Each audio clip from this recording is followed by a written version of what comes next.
नमस्कार दोस्तों, मैं हरीश यादव स्वागत करता हूं मेरे YouTube चैनल पर मेरे सभी प्यारे दर्शकों का। आज हम राजस्थान में और आप देख सकते हैं मेरे पीछे एकदम मैं ग्राउंड स्तर पर आया हूं। किस तरीके से ज़मीनी स्तर पर यहां पर बकरी पालन हो रहा है और आज मैं बेहद इम्पोर्टेंट टॉपिक के ऊपर बात करने वाला हूं। बहुत सारे दर्शक मेरे से सवाल करते रहते हैं, अक्सर जो नए बकरी पालन में आना चाहते हैं या बिल्कुल वो सोच रहे हैं, उनकी प्लानिंग चल रही है, तो किस तरीके से बकरी फार्म जो है वो शुरू किया जाए। आज हम 4 साल के जो बकरी पालन का एक्सपीरियंस जिनको हम उनसे मिलने वाले हैं और उनसे ये जानकारी साझा करने वाले हैं कि यार उन्होंने किस तरीके से बकरी फार्म शुरू किया था और किन किन चीज़ों की जो बेहद ज़रूरी चीज़ें होती हैं बकरी फार्म पर या बकरी पालन में, उनके बारे में हम जानकारी देने वाले हैं। और अक्सर एक विवाद स्तर पर या विवादित कह सकते हैं ये सवाल रहता है कि यार मुझे बकरी फार्म जो शुरू करना है, क्या एक शेड जो व्यवस्थित शेड होता है उस पर जो लगने वाली इन्वेस्टमेंट होती है क्या उसके साथ जाना चाहिए, या जो कहा जाए तो जिसे हम अर्ध सघन पद्धति कहते हैं कि अगर हम उसे छोटे मोटे स्तर पर बनाकर जो शेड होता है उसे रखकर या बाहर चराने के लिए लेकर जाते हैं कुछ समय के लिए, क्या उसके साथ जाना सही रहता है। तो आज हम इसी के बारे में पूरी जानकारी लेने वाले हैं शिवराज सिंह जी से। तो चलिए चलते हैं और उनसे जानते हैं कि उनका एक्सपीरियंस क्या कहता है। तो सर, स्वागत है हमारे YouTube चैनल पर आपका। जो भी दर्शक देख रहे हैं उनको अपने बारे में थोड़ा सा परिचय दे दीजिए और आपका अनुभव क्या कहता है इसके बारे में बताइए। सर, आपका भी बहुत बहुत स्वागत है। सभी किसान मित्रों को मेरा प्रणाम। और मैं शिवराज सिंह, एक सामान्य सा किसान, एक बकरी पालक जी। आपने एक सवाल किया था कि शेड को लेकर या फार्म के मैनेजमेंट को लेकर बहुत से सवाल आपसे पूछे जाते हैं, उसको लेकर आपने मेरी राय मांगी है। देखिए हरीश जी, 4 साल से मैं बकरी पालन कर रहा हूँ जी। और अनवरत रूप से आप मेरे पास आते रहते हैं। कई बार नए कॉन्सेप्ट लेकर भी आप आते हैं। ये मेरा सौभाग्य है कि किसानों से मुझे इतना प्यार मिल रहा है जी। लेकिन आपने देखा होगा कि 4 साल में मेरा बकरी का शेड बिल्कुल चेंज नहीं हुआ। वही छप्पर से बना हुआ जो एक सामान्य पद्धति से, जिसको ये कह सकते हैं कि गरीब का जो शेड होता है, उस शेड के रूप में ही आपको देखने को मिलता है। थोड़ा बहुत उसमें अगर कुछ इम्प्लीमेंट करना होता है तो हम वही पुरानी पद्धति या जो प्रकृति से मिला हुआ चारा है, भूसा है या बांस है, उनसे उनको कवर कर देते हैं। हाँ, कहने का मतलब है मैंने उसमें ज़्यादा पैसा खर्च नहीं किया है। और 4 साल से लगातार आप देख रहे हैं। कई किसान कहते भी है कि आप बकरी पालन में आपको फ़ायदा है या नहीं। मुझे बहुत फ़ायदा है। फ़ायदा इसलिए है क्योंकि मैंने उस शेड में रहने वाले जो जानवर हैं उनके ऊपर सबसे ज़्यादा ध्यान दिया है और लगातार ध्यान दे रहा हूँ। एक सीखना जीवन भर चलता रहता है, सीखने की कोई उम्र नहीं होती है और कभी ख़त्म नहीं होता है। उसी कॉन्सेप्ट में मैं चलता रहता हूँ और लगातार मैं उसमें सुधार कर रहा हूँ।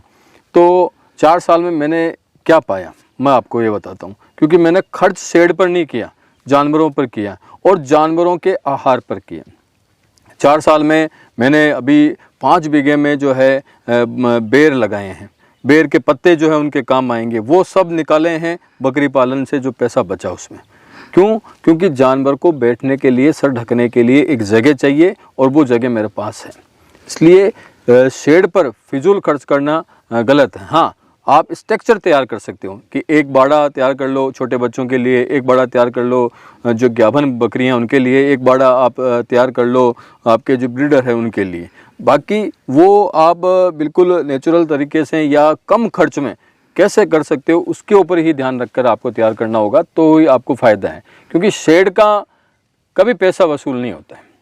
सर, अक्सर जो हमारे नए दर्शक हैं या जो बकरी पालन में आना चाहते हैं उनके मन में ये रहता है कि यार मैं जैसे व्यावसायिक स्तर पर बकरी पालन करना चाहता हूँ। सबका एक सपना है या उसको वो व्यावसायिक स्तर तक लेकर जाना चाहते हैं। तो उनके मन में रहता है कि अगर मैं इस तरीके से बकरियों को रखता हूँ, एक शेड बनाकर अपने बाड़े पर रख कर ही उनको पालन करता हूँ, तो मुझे फ़ायदा ज़्यादा मिलेगा। और आप जो हैं वो अर्ध सघन पद्धति पर, मतलब आप घर पर भी खाने के लिए देते हैं और साथ में बाहर भी चराने के लिए देते हैं। तो जो नए दर्शक हैं या जो नए बकरी पालन में आना चाहते हैं तो उनके लिए आपका क्या सुझाव है और आपको क्या अंतर देखने मिलता है? क्योंकि इन 4 सालों में आपने भी बहुत सारे फार्म विजिट किए होंगे, फार्म वालों की बकरियां भी आपने देखी होंगी और आप खुद अपने गांव पर ही इतने सालों से बकरियां देखते आ रहे हैं, तो उसमें अंतर क्या दिखता है एक फार्म वाली जो बकरी है उसकी ग्रोथ में और जो आपके यहाँ पर बकरी है उसकी ग्रोथ में? देखिए हरी जी, जो बकरी प्रकृति की तरफ जाएगी, कहने का मतलब है बाहर जाएगी, उसको विभिन्न प्रकार की वनस्पति खाने को मिलेगी। तो ये तो मान के चल रही है कि जो स्टॉल फीडिंग करते हैं उसकी तुलना में बाहर जाके चढ़ने वाली बकरी मजबूत होगी, कदकाठी में मजबूत होगी और स्वास्थ्य उसका अच्छा रहेगा। ये बात तो एक बात हुई। दूसरी बात ये है कि आप कह रहे हो कि हाँ कर सकते हैं, स्टॉल फीडिंग पर आप कर सकते हैं, लेकिन स्टॉल फीडिंग पर आप करते हैं तो आपके पास एक्स्ट्रा जो है फील्ड होना ज़रूरी है। एक्स्ट्रा फील्ड का मतलब मेरा है कि उनके लिए चारे की व्यवस्था कम से कम आप अपने घर से जुटा पाएँ, वो व्यवस्था आपके पास होना चाहिए। अब बकरी भी आप ख़रीद के लेके आ रहे हो, लेबर भी आपने परचेज़ कर रखा है, फिर चारा भी परचेज़ किया, तो सीधी सी बात है मुनाफा होने का कोई चांस ही नहीं है। तो अगर कोई स्टॉल फीडिंग पर करना चाहते हैं तो उनका चारा और आधा लेबर खुद वो उनको संभाले तो ही कर सकते हैं। अब हो क्या रहा है हरी जी कि लोग जींस पैंट पहन के या दिखाने के लिए बहुत अच्छे अच्छे शेड बनाते हैं, बकरी पालन शुरू भी करते हैं लेकिन बकरियों के साथ समय नहीं बिताते हैं। अब उनके साथ आप समय नहीं बिता रहे हो तो सीधी सी बात है आप उसमें मुनाफा नहीं कमा सकते हैं। तो आपका कहना है ये कि आप एक सुव्यवस्थित तरीके से कहा जाए तो स्ट्रक्चर तैयार कर लें और ज़्यादा इन्वेस्टमेंट जो है वो फार्म पर ना खर्च करें, ताकि जो आपकी लगने वाली पूंजी है वो बकरियों पे लगे और बेवजह का बेफजूल का खर्चा ना हो। मैं लगातार सर के साथ हर साल विज़िट कर रहा हूं और इनका स्ट्रक्चर मैंने देखा हुआ है, ये पहले भी वैसे बना के रखे हैं। उन 4 सालों में वो स्ट्रक्चर को मेंटेन किया हुआ है सर ने, कोई भी चेंज करने की ज़रूरत नहीं पड़ी है इन्हें। सर मैं जैसे हम यहाँ आप देख ही रहे हैं कि आपके साथ मैं पूरे यहाँ पर आया हुआ हूँ जहाँ पर बकरियाँ सामने आपके चर रही हैं, तो किस तरीके से यहाँ पर रखा जाता है? जैसे ये सामने खेजड़ी का पेड़ लगा हुआ है, ये कट चुका है, तो थोड़ा सा इसके बारे में भी बताइए। काफ़ी सवाल खेजड़ी के पेड़ के ऊपर भी रहते हैं, है ना, और फीडिंग शेड्यूल के ऊपर भी रहते हैं, तो क्या क्या फ़ायदे मिल जाते हैं आपको इस तरीके से रखने पर? देखिए हरी जी, मैं आपको एक बात क्लियर करता हूँ कि सर्दी का मौसम है और ये सुनहरा समय है बकरियों के लिए, एक तो नीम खिलाने का और एक खेजड़ी खिलाने का जी। तो जो आप कटी हुई खेजड़ियाँ देख रहे हैं ये इनको खिलाया जा चुका है, ठीक है ना। सीधी डाली खिलाते हैं और सीधा उसको बकरियाँ उसको खा लेती हैं। एक बात तो ये। दूसरी बात है कि आप कह रहे हो कि भाई क्या पाया आपने, तो मैंने कहा कि मैंने जो कमाया बकरियों से, और मैं आप भी इस अच्छी तरह से जानते हैं, बहुत से लोग अच्छी तरह से जानते हैं क्योंकि बहुत से लोग होंगे जो वीडियो वापस से देखेंगे। मैं ट्रेडिंग का काम नहीं करता हूँ। फर्स्ट वीडियो से लेकर आज तक जितने भी वीडियो में ट्रेडिंग का काम नहीं। मेरे फार्म पर कोई आ गई बकरी पसंद आ गई, ले जाओ, नहीं आई तो ठीक है। कई लोग कहते हैं साहब आपके पास ज्ञापन मिलेगी, अरे वो तो समय पर मिलेगी भाई, अगर ज्ञापन का समय नहीं है तो वो कैसे मिलेगी। तो मेरा तो ये कहना है कि जो बड़े या जो एक व्यावसायिक रूप से इसमें आना चाहते हैं बेशक आएँ, लेकिन वो खुद इन्वॉल्व हो उसमें। केवल ये नहीं कि दिखाने के लिए कि शेड बना दिया यार मैं वो करूँगा। तो अगर उसका खुद का चारा है, खुद के उनको खिलाने के लिए शीड है, फीड है, लेबर है, उनके पास कुछ एक्स्ट्रा कुछ ऐसा जो उनको फील्ड से मिल रहा है, तो बकरी पालन में आए। बाकी आप शौक के आधार पर खोलते हो तो आपको फ़ायदा नहीं हो सकता है। एक चीज़ मैं आपके इस मैं जोड़ना चाहूँगा, कई लोगों का फ़ोन आता है कि सर कौन सी बकरी पालन करें, नस्ल के बारे में पूछते हैं। तो मैं हमेशा ये कहता हूँ कि जो आपको पसंद आए वो सबसे अच्छी नस्ल होती है, जिसको आप सबसे अच्छा माने। लेकिन फिर भी मैं एक चीज़ यहाँ जोड़ना चाहूँगा कि जो मिल्क पर्पज़ से करना चाहते हैं तो बीटल की तरफ जाइए, और जो सुंदरता केवल दिखाना है बस और कुछ नहीं है तो आप सोजत या सोजत से जो सब ब्रीड आजकल बहुत हैदराबादी है, पतीरा है, कई आ गई, उनके तरफ जाइए। आप चाहते हैं कि सुंदरता भी रहे और आपके जो है मिल्किंग कैपेसिटी भी रहे, तो आप सिरोही और उसकी सब ब्रीड जो है जैसे गुजरी है, नागौरी है, उन पर जाइए। क्योंकि सिरोही जो है वो सबसे मजबूत कद काठी और मजबूत नस्ल की बकरियों में से है, और सिरोही से एक कदम आगे आजकल आप काफ़ी घूमते हैं फील्ड में, वो गुजरी ने ले लिया है। गुजरी का बहुत तगड़ा मार्केट है, और क्योंकि मिल्किंग कैपेसिटी और उसकी सुंदरता और उसकी मजबूती तीनों में वो लाजवाब है। मतलब देखने में भी बहुत सुंदर है, आप देखेंगे तो अलग से वो बकरी दिखती है, वाइट कलर के पैचेस के साथ होती है, तो वो देखने में बहुत अच्छी लगती है। तो सर मैं ये जानना चाह रहा था कि किस तरीके से, जैसे बात होती रहती है कि फीड को लेकर जो मेरा एक मन में सवाल आ रहा है कि किस तरीके से हम फीड को की जो कॉस्ट है उसको कम कर सकें, है ना। तो आपने किस तरीके से कम किया है, क्योंकि देखिए 4 साल बकरी पालन कर पाना आप जैसे वर्ग के लोगों को मैं सर का बताना चाहूँगा, सर जो पास्ट में थे वो अभी भी उन्होंने कंटिन्यू प्रोफेशन रखा हुआ है।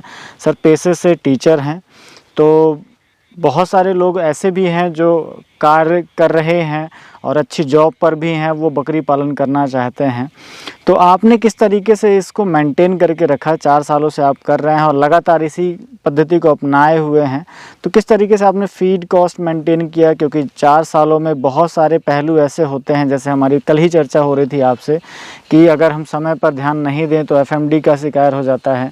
तो मुझे तो फीडिंग शेड्यूल के बारे में थोड़ा सा समझाइए, कैसे कॉस्ट को कम किया जा सकता है संक्षिप्त में सर। देखिए सर, फीड कॉस्ट अगर आपको कम करना है तो आपको घर पर उसका उत्पादन करना होगा। उत्पाद जो है आपको घर पर तैयार करना होगा। जैसे मैंने आपको बताया कि मैंने बकरी पालन किया, उस समय मैंने अनुभव किया कि यार अपन को चारा बाहर से लेना पड़ रहा है, तो उसको कम कैसे करें।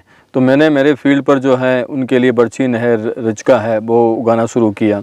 जो खेजड़ियाँ को पनपने में काफ़ी टाइम लगता है, तो उसके सब्स्टिट्यूट के रूप में मैंने जो है पाला, जिसको बेर बोलते हो, बेर का खेती करना शुरू कर दिया। तो उससे मुझे फ़ायदा हो रहा है कि मेरे को घर से जो है बड़ी आसानी से उनके लिए चारा मिल जाता है। और जब मैं पहले जो होता है एक आपके दाने के रूप में, शीड के रूप में, उसका 10 बीघे में अभी खेती कर रखी है, तो जो आएगा वो मेरे बकरी के शीड के रूप में काम आ जाएगा।